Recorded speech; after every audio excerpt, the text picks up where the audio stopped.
You're listening to Barbell Logic, the podcast where we talk about what it means to experience strength and how you can use simple, hard, and effective strategies in training and nutrition to improve your life. It starts with meeting you where you are right now and finding lasting solutions. Welcome to the show. Welcome, everybody, to the Barbell Logic podcast. I'm here with Andrew Jackson, who I am not intentionally trying to be bigger on the screen than he is. This is not a power play. Oh, did I do this? Is this like a setting I can change? No, I think it's just because I'm like right up on my camera. Oh, okay. Well, two can play at that game. There we go. Awesome. So it's the first time Andrew's been on our new video podcast format. So thanks for being here. I was on the video the last one. Oh, yeah, that's right. When we were in Springfield. Did the group chat. Yeah, that was fun. The group chat, the live group chat with each other. Yeah. I mean, it was basically like us texting back and forth, kind of. Yeah. Joking about inappropriate things. No, sounds about right. Anyway, we're going to talk about professional coaching today. So, but really, we, as in Matt and I, spoke about creating an action plan for after we've kind of established where we are and where we want to be and the reasons why we maybe haven't been able to get there. And it was you actually who suggested that the reasons that you're not there or you think you can't be there are actually what create the actions that you need to take. And so sometimes finding someone who can help you with that, like outsourcing certain things, is a really important part of that action plan. And in a lot of cases, especially people are looking to make strength and nutrition changes, it might be to outsource to a coach. But as we've talked about a million times, collectively in the leadership team, like there's a huge market out there for online coaches. And so it might be a bit overwhelming to kind of sift through all that and figure out like, what's the right person for me? What kind of background should they have? And since you are the leader of our operations and I know you've always been really curious about what makes a professional coach and how to build our team. And you've led the academy for some years now. I thought you would be great to kind of help us figure out kind of how do we pick from one person to another and what kind of feels right. Yeah. So I was thinking about this in preparation for the podcast, and the first thing that popped into my head was that using that outsourcing analogy, you're essentially hiring somebody. You're hiring a contractor. You can think of it that way, or even you think of it like hiring an employee. If anybody's been in a management position, it reminds me, at least that process of trying to find someone who can perform a specific skill to help you accomplish something that you personally can't do yourself because either you don't have the expertise or you don't have the bandwidth. I coach people that could be a coach for themselves, but there's complications, in coaching yourself. And, sometimes I'm coaching people that are a barbell coach, but they haven't been through exactly what it is that I'm coaching through. So there's different things that I look at depending on whether I'm hiring somebody that I know how to do the job and I'm looking for trying to understand if they have the skill set that could backfill what I would do in that role, versus when you're trying to hire somebody to do a job that you don't know how to do, which is probably what most of our listeners are trying to do. And I think there are some parallels between hiring somebody to do something you might not know how to do and trying to find a coach. But the crux of it is that when I'm hiring for a position that's going to work for me, I can typically interview them. Yeah. So, and you can do that to some extent. You could try to set up a call, or like with Barbell Logic, you can set up a customer experience call, and you can actually have a conversation with Nikki Berman, and she can work with you to figure out what your needs might be, or at least ask you questions that you could answer to help her identify what your needs might be without you having to specifically articulate them. But if you can't interview someone, I think there are ways that you can evaluate a coach without having to talk to them that still get you the information that you need to be able to determine whether this person is a good fit or not. So, yeah, that's an interesting kind of parallel. Like when we're hiring for someone, we usually have outputs that we expect. Like when we hire someone, we say we expect XYZ, we're going to measure it in these ways. And when you look for a coach, yes, you want an outcome, an output, but it's so much about the relationship too. Like, right. I know I've worked with clients and I've given them PRs and they've still fired me. Yes, and sometimes absolutely. it's just not right for each other, or priorities start to shift around. So how do you find that kind of human connection early on is another interesting question. Yeah, and I actually think that's where the parallels are strikingly similar between hiring somebody, because you can, when you're hiring somebody to perform a task or a job, you can do those things and be very outcome driven. But in my experience, hiring people in 15 years of management experience, the deliverables are rarely the thing that is going to determine whether somebody's a good fit for a role or not. And often it's more of, as you described it, the relationship variables that are going to indicate long-term success. Somebody can perform well for a short period of time under all kinds of circumstances. But if there's not a good culture fit, then it's not going to work out in the long run. They're eventually going to leave because one or the other party are going to be frustrated. And I think that is identical to the coaching situation. Yeah. And the PR example is a perfect illustration of that. If I'm coaching somebody and prioritizing PRs, I'm delivering a result. The client is getting this measurable result. But if it's not matching up with their values, what they think is important, they're still going to fire me. So how do you determine whether somebody is a good culture fit? And in my experience when hiring, the way that I try to ask questions is to understand what the other person's value system is based on their track record of actions. How do you ask those questions? Yeah, so it's tricky because you have to ask in a way where it's not asking them what they say they're going to do or what they say their values are. Because they're just going to tell you what you want to hear at that point, I imagine. Exactly. No. It's not an effective question. They're going to try to read you and give you the answer that they want. What you're going to try to do is figure out what they repeatedly demonstrate over the course of their life in actions and choices and decisions that exhibit their actual values.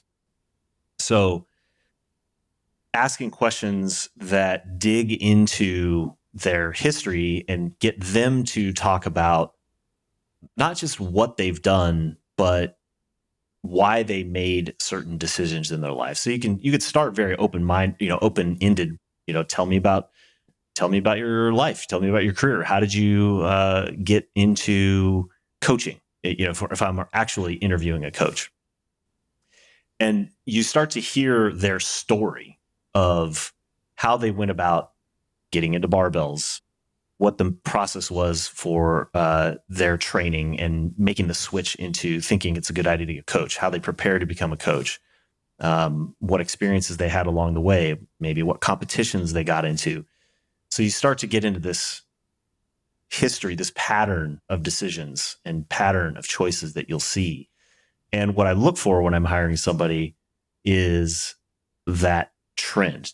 If somebody made one particular choice or had one standout moment versus 10 years of examples where they've made a consistent value-based decision, that's what I'm looking for. And with barbell training, you tend to cut through a lot of things right off the bat because if somebody's been barbell training for several years, 5, 10, 15 years, this is a hardworking person by nature because they've made that voluntary choice to get under a barbell and pick up heavy weights consistently for years at a time.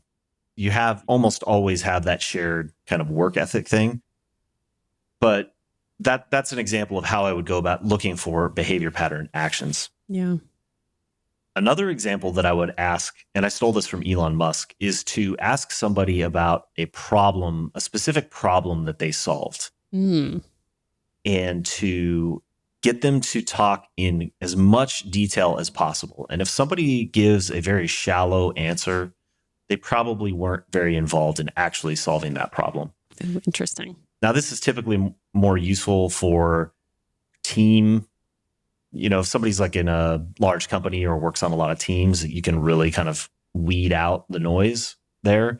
But it's also true that you can get more examples of those action-based demonstrations of values in how the coach or the individual might talk about the problems that they're solving.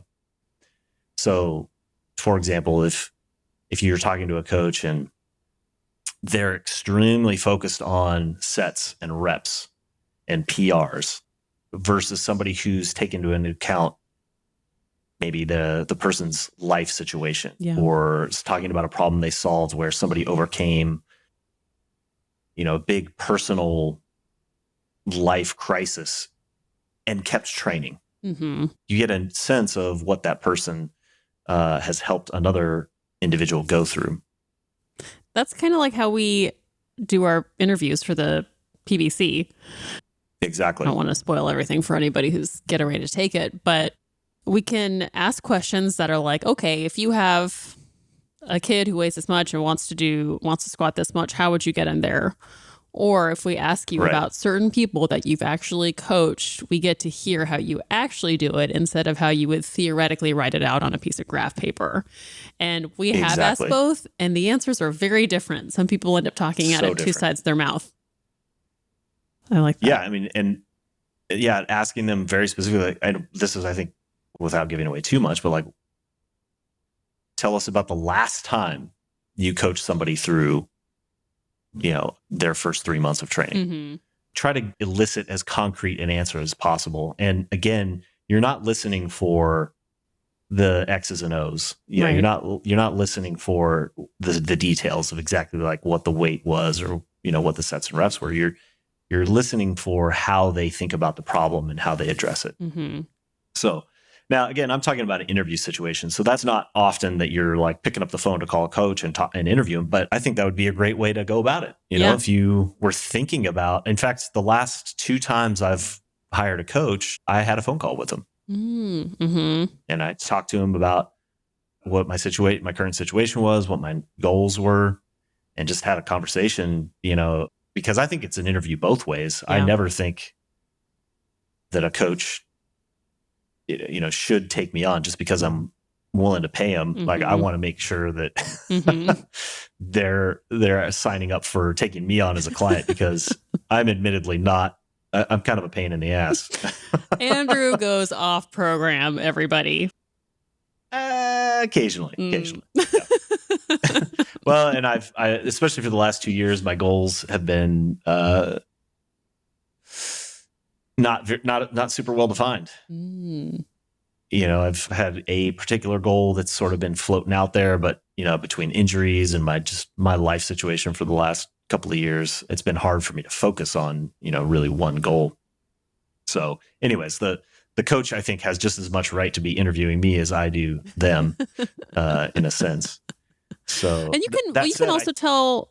Sorry, I was going to say, you can see a lot of what a coach is about on their like social media and in their bio. And exactly. Yeah, like their bio will tell you a whole bunch of stuff.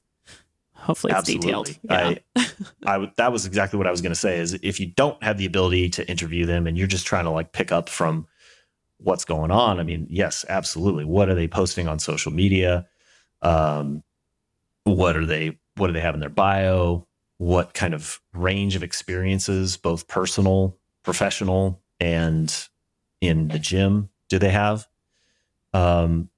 Which I think connects to one of your questions that you started out with, which is, what do I see as things that make a good coach? And the longer that we've been doing this, the more that I think that rises to the top is that the the coaches that have the ability to offer a broad range of experience tend to be able to provide the service that their clients want for a longer period of time. So what do I mean by that? A coach that only has experiences working with clients that are in their first 3 months of training is going to have a harder time demonstrating their value to a client past the first 3 months. Doesn't mean they can't do it. And some coaches are really good at learning on the job and evolving and adapting. But a coach that has experience working with clients for 3, 4, 5 years, like the same clients, that might be another thing that you could look at is Totally. who are their clients? Yeah. How long are their clients been there? I mean, you've probably seen those coaches that have just like a constant churn of new clients coming through their gym or working for them, and the stints are really short, and it's kind of like, what's going on? Yeah. Versus a coach that's had a client for 5, 6 years. That speaks a lot to the fact that that coach has been able to evolve with their client's strength journey, because how long are your clients single-mindedly focused on that first wave of progression? The first 3 months. You know, it's right. Like people are complex, and so their programming needs to be complex. Not in the sense of like the workout prescriptions need to be like certain percentages on cycles of the moon and, you know, what temperature it is outside, but it needs to be adaptable to the what's happening in their life and going on vacation, getting sick. But if you're always trying to force them into the mold of a template, it's going to break. Right. Template's going to break, or the client's going to break. And like you said on the last podcast we did, you can rely on clients wanting to feel good. And a simple progression of the same exercises all the time, just adding a little bit more weight every week, is not going to feel good after a very short period of time. And one of the interesting things, particularly working with people online, is that I think that reality used to bake in a lot of breaks and deloads, if you will, for the average person trying to train. Because work would come up, vacation would come up, life would happen. So people were constantly resetting significantly in their training because they couldn't get to the gym regularly. Well, now we have gyms everywhere, and many people have home gyms, and barbell training is ubiquitous.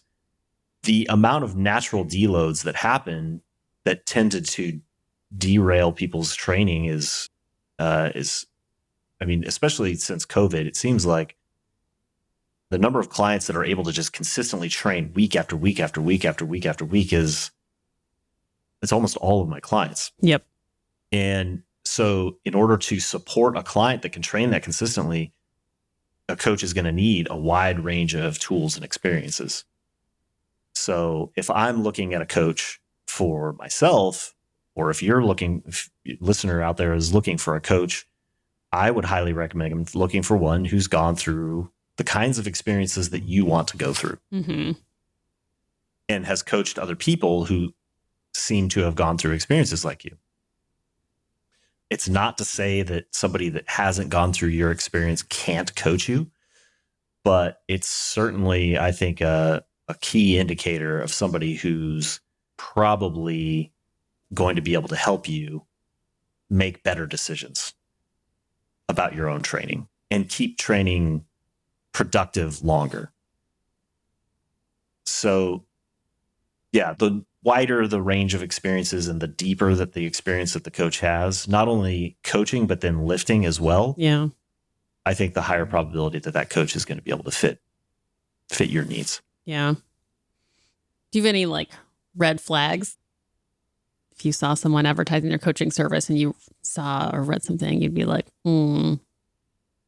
Yeah, for sure. I mean, the churn one that I was talking about before, if they're known for being kind of a high turnover coach, which it's hard to tell just from the outside. But if I were talking to a coach and they were extremely inflexible about how they talked about their approach if they were ultra rigid about things needing to be exactly a certain way. And if you brought up either concerns or, limitations, and they try to convince you that wasn't going to work. Mm-hmm. I mean, again, the longer that I've been doing this, the more it seems to me that just about any circumstance can support strength training over a long period of time. I mean, I've got clients that are doing one lift a day. Right. And getting stronger. So if you ask them that and they seem like, yeah, anything's good, how do you still find out that they have like a plan that they're confident in and not just going to be like one of those flighty coaches who are just like, I just followed knees over toes guy and this is what we're doing now. Like, how can you confirm that they have their own solid philosophy? Well, first I would describe my situation. Here's my circumstances. And ideally, the coach would be asking you this information. That might be the actual red flag. Is that was gonna if the coach does not ask you what your circumstances are, what your availability to train is, the frequency, the duration of your training. If somebody's just like, well, here's your program, and it's a 2.5 hour powerlifting program, and you can't do that. Mm-hmm. And they don't even ask you, then that could be a huge red flag. And actually, I have a client right now that's working with me, and he's in Australia. He's walking distance from a powerlifting gym that has an elite level world-class powerlifter, a guy who's way stronger than I could ever imagine to be. And he worked with that guy for a while, who's clearly an expert, at least in the sense that he's gotten significantly strong and has clients and coaches a lot of people. But he gave my client this template that would require him to do 2.5 hour workouts to be able to get through all of the exercises, all the volume, all the accessories. And it worked for a while, but eventually it's just became unsustainable. I mean, this guy's a busy executive. He's got 2 kids, his wife, wants to have a life, and he wants to get stronger. So, when I asked him in our initial conversation, how much time do you have? It was like this, you could see this relief. It's just like, oh, I can do this in an hour. It's like, yes. Yeah. I'll program so that you can do this in an hour, and I'll track how long your workouts take every single session. Yeah. As a feedback mechanism, so that I know that I'm fitting within your ability to train. Yeah. It's like, it reminds me of if you like go hang out with someone or you go on a date and you've left and you feel like 30 things about them and said nothing about yourself. That is not what you want out of a coaching relationship. Like, if I'm looking for a coach, I don't need them to preach at me and just like throw the book at me about their everything. Like, I need them to ask me questions. I need them to figure out what's important to me. I need to feel like I'm talking too much. And then I know that I'm getting to get all of my stuff out there for them to work with and that they're listening to it. Right. Yeah. So maybe what I'm hearing is a better red flag would be if you get off that initial call and you haven't said anything about what your situation is. Mm-hmm. that's probably a pretty good indicator of a red flag for sure. And I think you can pick up on that in social media. Like, if you're looking for coaches or something like that on social media, like if people, you touched on this a little bit earlier, if someone is just so rigid that they're just like, this is all you have to do, don't do this, it's stupid, like, this is the only way, it can sometimes mean that they're going to be, like you said, really rigid and not open-minded and trying to just impart their will on you rather than being like a listening kind of situation. Right. And I mean, as you were asking earlier too, like, you don't want a coach that's going to be totally wishy-washy. Yeah. I don't think you're probably going to want somebody who's going to have some boundaries and some principles and hold you accountable to doing your workouts, or at least like or at least trying to understand why a workout might not be getting done and work with you to address to that. But I think that could be understood by asking them what are their principles, or like why are they doing the program the way they're doing it. Yeah. But that said, if somebody has a demonstrated track record of getting their clients results, I could argue that that's probably a pretty good indicator that the person is not completely wishy-washy. Yeah. Like that they're not just like letting their clients do whatever the heck they want, because they might just not know how to articulate it. Yeah. Yeah. So, any other red flags? Well, before you hire them or once you hire them? Before, but now I'm curious for once you hire them. I think listening to your own intuition is important. And I've experienced this before where, because I might not be the expert, I will shut down my own intuition, my own inner voice that something's not right, and assume, well, they must know. I must just be wrong here because they're the expert, or they're the coach, they're the ones that knows what the right thing to do is. But every time I've gone against that intuition, that's just that feeling like, man, this just doesn't feel right, or this doesn't seem right to me. Mm-hmm. And they're pressuring, or it just has this weird, I don't know exactly how to describe it, but I think the feeling is that if you ever feel like you're having to shut down your own intuition in order to do what the coach is trying to get you to do, huge red flag in my experience. And I've seen that play out. Like a good rule of thumb for everything. Pretty much everything. Yeah. I mean, this is just like probably human relationship 101. Life advice. But for some reason, but I see it happening in coaching or in sports a lot, because people have doubt, or they're insecure, or they don't know. And then that's a hard one, because sometimes a coach has to give you cues or direction, or program things that are tough. And so that is a fine line. And there definitely are times where you have to push the edge of your comfort zone. I mean, by definition, growth occurs at the edge of your comfort zone of proximal development, I think it's technically called, from a psychology perspective. You have to be constantly pushing into that edge, which is why I think sometimes, especially if a coach is not ethical, they will abuse that trust, essentially. And this is why the relationship is so important between a coach and a client, is that the client is choosing to be vulnerable, my definition of trust, by outsourcing decisions that directly affect their well-being, potentially their body and the outcome of their training. And if a coach is abusing that to try to force a client to do something that the client's that's beyond that zone of proximal development, it's beyond just stretchy, it's too much, I think you get a red flag. So anyways, listen to that intuition. I like that. Did that get too woo-woo for you? Oh, that's way up my alley. You know that. What about during? So during, I think this comes down to one of the presentations I gave last year during the block conference, where I talked about professional barbell coaching and the 3 ingredients of trust: perceived ability, perceived integrity, and perceived benevolence. Mm-hmm.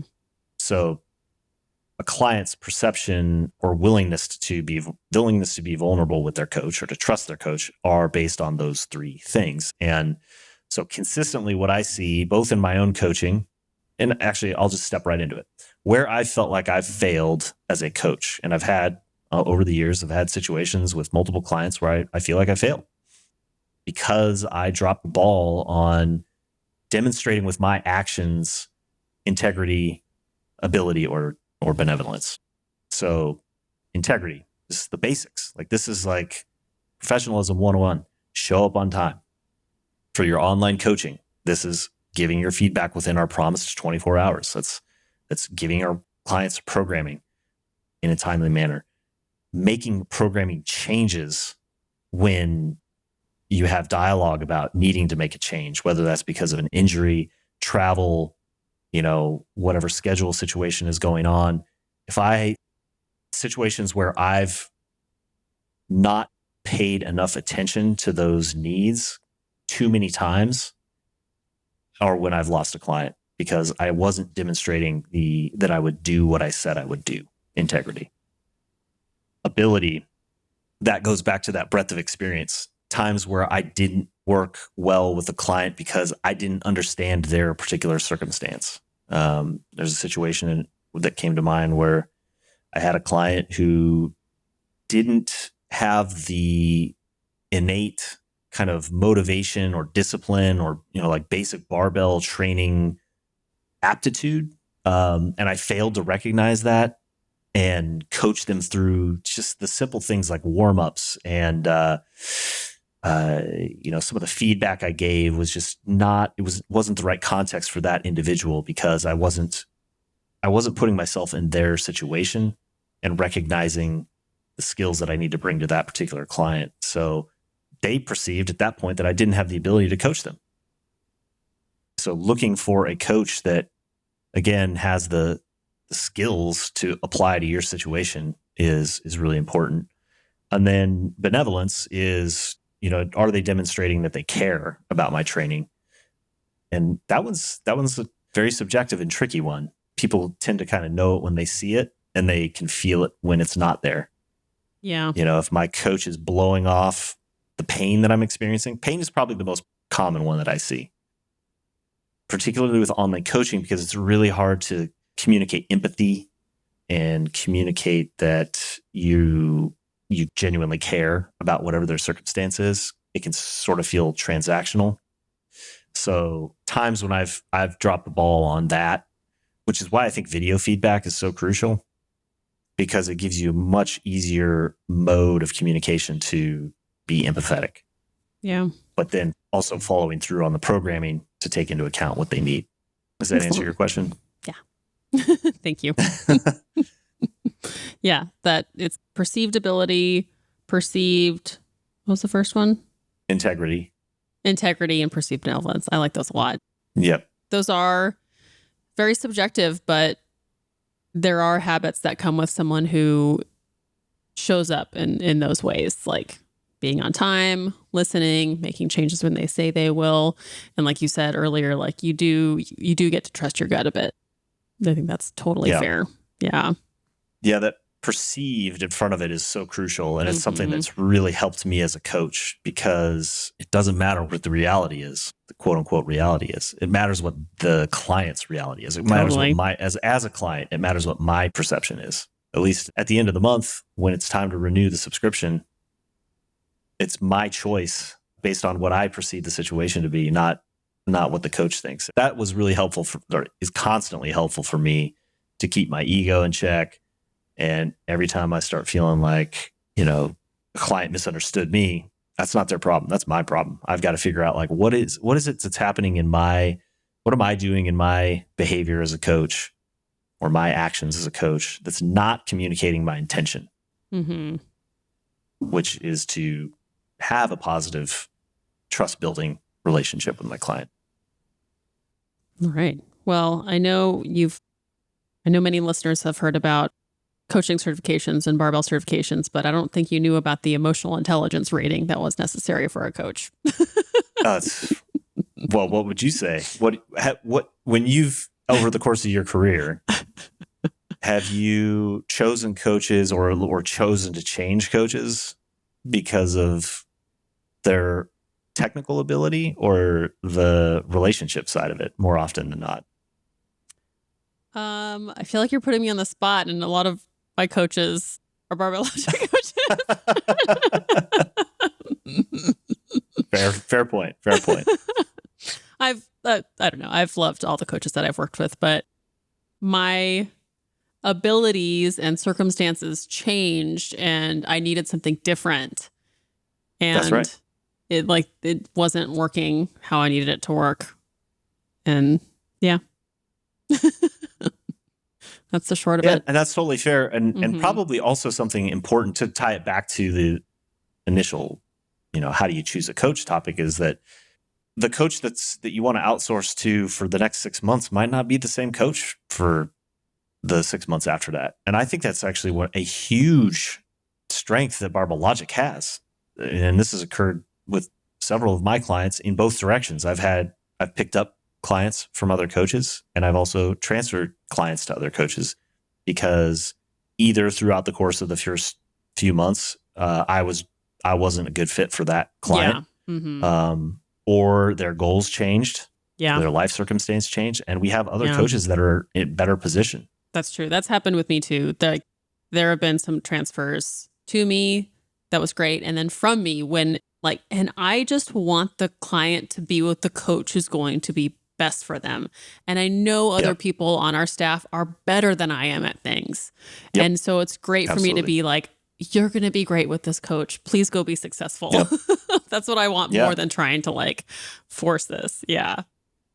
I say I lost because it always feels like a loss on some level, but I was so happy for them that they went to go work with Caleb Krieg. And this was actually a good example. They were getting PRs with me the whole time, but we weren't clicking.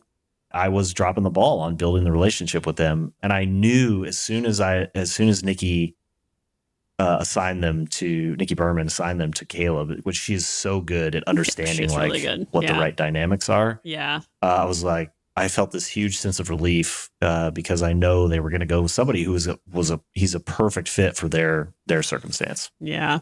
So awesome.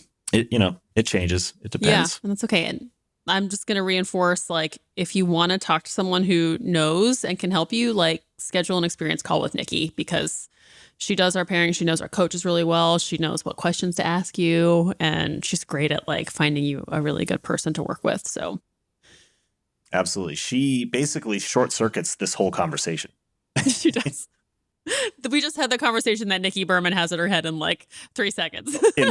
Exactly. In real time. If you don't know how to get it, if you don't know what coach you want to work with, call Nikki, sign up for the block experience. She'll figure it out for you or help you understand. It's really good.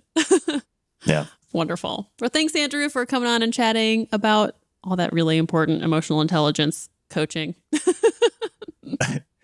That feeling you were describing earlier where it's you feel like the other person talked too much. I've got massive insecurity about that right now.